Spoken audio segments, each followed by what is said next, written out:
I've been on the job for 27 years, and during the course of my career, I have seen some very good counterfeit currency. This stack of cash was turned into the Secret Service just in the month of November here in the Midlands. Historically, the consumers are very busy, they're shopping, which gives the would-be counterfeiters opportunity to pass their counterfeit currency. So Secret Service agents say first, slow down, and second, know your money.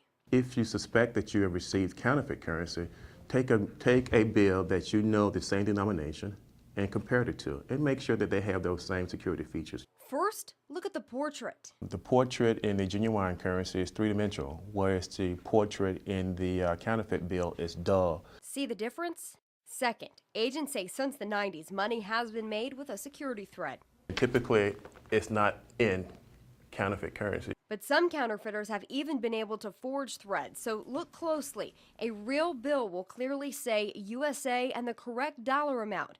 You can't read the thread on this fake bill. Third, real money has a watermark. It'll look like a smaller version of the center portrait. Agents say most fake money won't have a watermark, but some might try. With today's technology, when you are utilizing scanners, you're actually able to copy the watermark in the paper. So in actuality, you may look and it appears to be a watermark, but the watermark is actually in the paper. This is just a copy. Finally, agents say real money will have fine blue and red synthetic fibers. I can actually see the blue and red security fibers in the genuine bill, whereas that's not evident in the counterfeit bill. So this holiday season, you might want to take a tip or two from Santa, and when you receive any money, check it twice.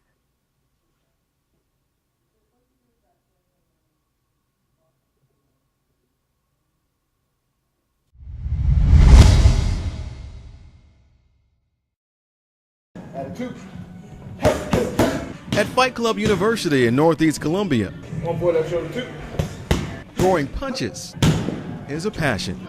Mostly discipline. You got to stay disciplined. Robert Dunton is a professional boxer, and this year he's getting some extra pointers while watching other pros duking it out in London. I love the American team, of course, USA. So just to see like how technical we moving forward in boxing, how our conditioning, our training, everything is going. This year, with 13 tournaments at the games, several medals went up for grabs, and boxers say it takes much more than landing a good punch to be successful. It's not like a street fight or anything like that. It's more like a technical match, chess game, so it's a lot of discipline and conditioning. So watch out, Rocky. Len Keys is rolling up the sleeves of his dress shirt, getting gloved up, and protecting the dome. It's official now. Oh, yeah. Time for some boxing in the ring. 1, 2, 3, 4, 5, 6. 1, 2, 3. Left and right hooks, uppercuts, the right and wrong stance. Defense is always the most important thing in life. I learned pretty quickly they were not exaggerating. A lot more than meets the eye goes into the sport of boxing. It takes a whole lot of work, a whole lot of dedication, a whole lot of, gas and just putting yourself out there, pushing yourself. And that's what trainers like Dunton and Daryl Johnson are teaching the up-and-comers here at Fight Club U. Along with lessons in life skills, they learn the ins and outs of boxing. So they can compete on the national level and really, make a name for themselves and stuff like that. Hey, maybe even the Olympics one day. With the right moves, they have a fighting chance.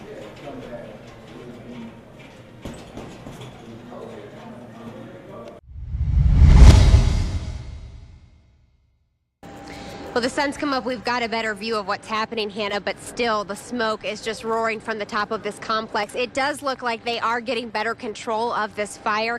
However, this has been burning since 4:30 this morning. You can get a good look at just how big that hole is in the center of the building.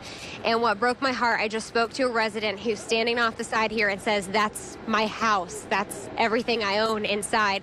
And all they were able to grab were their kids and their car keys. And so these are several residencies, several homes, or at least at 12 apartments in that building, and this is the 100 building of the Stone Ridge Apartments. So several people left homeless this morning, and We know at least 2 people were injured in this fire. They've been taken to the hospital. Again, we don't know how serious their injuries are still, but 2 people injured. And then again, this entire complex just completely gutted. Fire crews have been fighting this fire from the top of the building. If we pan a little bit over to the left here, you'll see just this massive hose off of this ladder that's helping to pour fire on top of the building and from the side of the building. But otherwise, firefighters just getting on the inside, on the backside, because they slowly have to enter as this roof has collapsed here at this apartment complex. The high winds that everyone's feeling this morning are contributing to the difficulty of fighting this blaze. And again, as well as how this fire has burned, has just made it extremely difficult for firefighters to get a handle on it. But they are doing that this morning. They're going to continue doing that throughout the morning until they know it's officially under control. And we'll be out here throughout the morning monitoring that. Again, we're at the Stone Ridge apartment complex. This fire broke out around 4:30, still burning, a 2-alarm fire. At least 12 apartments have been affected, at least 18 residents. I talked to the property manager. Everyone has been accounted for. Again, 2 people taken to the hospital. Live in Columbia, Mary King. Back to you, Hannah and Lynn. All right. You can't be a hurdler without working. No. And work is just what you'll do if you hit the track with USC head track and field coach Curtis Fry. Bring it through. Yes, that's better. But that work may just turn you into a champion. There are 2 types of hurdles. The 400 all the way around. And LaShanda Deem is one of Carolina's best, last year's world champion and American record holder. She runs around the track. Okay, then Jason Richardson, who's an SEC champion and NCAA champion, who's going to be running in the 110 hurdles. Those hurdles are only 110 meters. As if learning about the 2 former Gamecocks turned Olympic athletes was not enough pressure, I also learned that Coach Fry had been coaching Olympic athletes since 1988. Which led me to ask, what does it take to be a hurdles champion?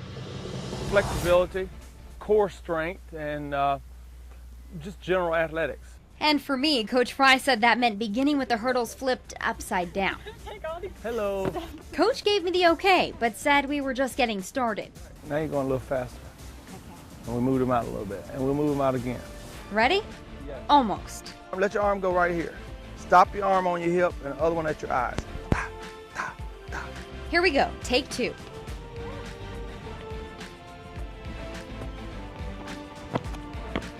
Yes. Yes. Success achieved. Once you achieve something, then you progress to something else. Now the real challenge was to flip the hurdle upright. Okay. Coach said that was good. My time was 5.18, but I needed to try again. And not so good. Time went up to 5.3. You got to improve. That's all you're trying to do. One at a time. Coach said running hurdles is like a dress rehearsal for life. Go. If we're looking back at the last hurdle we missed, we won't be ready to conquer the next one. He said keep pushing forward, one step at a time. Woo! 4.93. Now you went from doing bad, doing good, to doing bad, to doing great. Of course, having a coach who's helped propel nearly 20 athletes to the Olympic Games doesn't hurt either. In Columbia, Mary King, WIS News 10.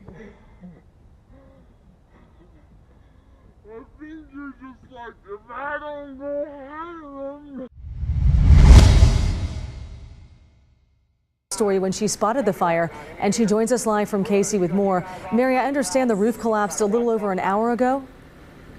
That's right, Kelly. The roof collapsed, and you can see behind us, if we're going to go ahead and pan up right to the smoke, it's billowing to the right. Now, if you were here earlier with us when we first got here around 9, the smoke was going more south, kind of towards the Carolina Stadium. It's now expanded all the way over to almost the east. And that's a lot to do with that roof collapse, as you were talking about earlier, because when the roof collapsed, what it did was it let the smoke out, but it also let the firefighters in to start putting some of the water on this fire. Now, to recap for you, this started around 9 a.m. And when crews got to the scene, of course, there was a fire all around this area, but it started on pallets. Well, it quickly spread to this worldwide recycling building. The problem?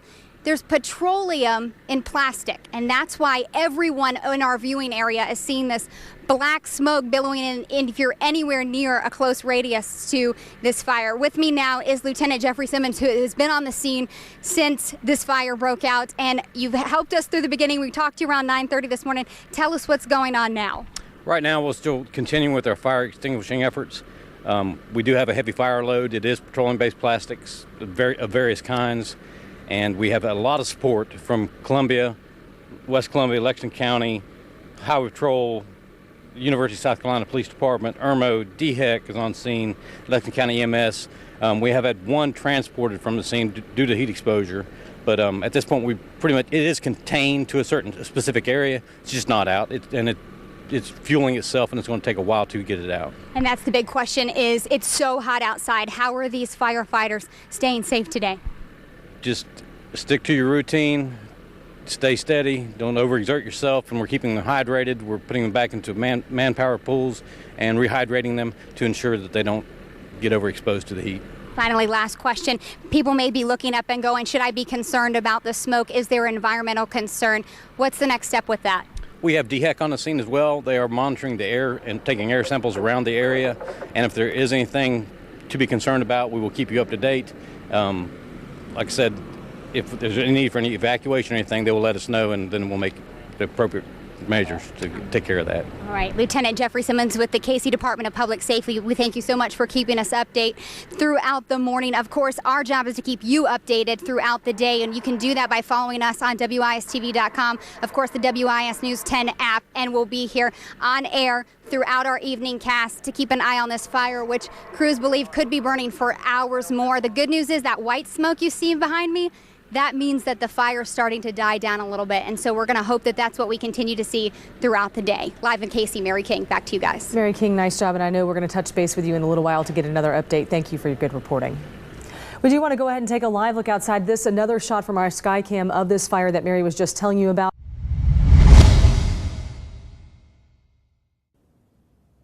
At 10:30 this morning, it still looked like the intersection of Main and Gervais had a hangover from last night. We had a good time, and it's evident. So Corbel boxes with leftover champagne flutes and empty champagne bottles littered the sidewalk in front of the State House. Even a beer bottle on the lawn. Evidence of the crowd that got their groove on to DJ Biz Marquee and Atlantic Star. I was right on that sewer cap right there, standing right there. So it was a wonderful night. So I'm glad they did it. Water bottle debris, coffee cups, and plastic left behind as a somewhat gauge of the crowd and the event's success. Crews made a dent in the dirt early. Wonderful solid waste and traffic and engineering departments came in last night and did a wonderful job getting our streets ready. And of course, they'll be back out today, making sure that everything's back to normal again on Main Street. But didn't get everything. Doesn't look like there was any damage, just looks like there's some confetti and stuff like that. So I think that's to be expected. And everybody had a good time. Not bad considering the estimated crowd from 24 states. Right now we're anywhere between 24 and 26,000. This year we were able to have a much better ticketing system, so that helps out a little bit. Those who've been to bigger parties say what's left on Gervais didn't compare. I'm from New York City, so this is nothing compared to what New York City looks like after their New Year's celebration. Organizers are hoping next year's aftermath might be even worse. Signs of an even bigger party. After all, their work's not done. It's January 1st, so we're starting to plan today. The day marks the start of the planning for next year.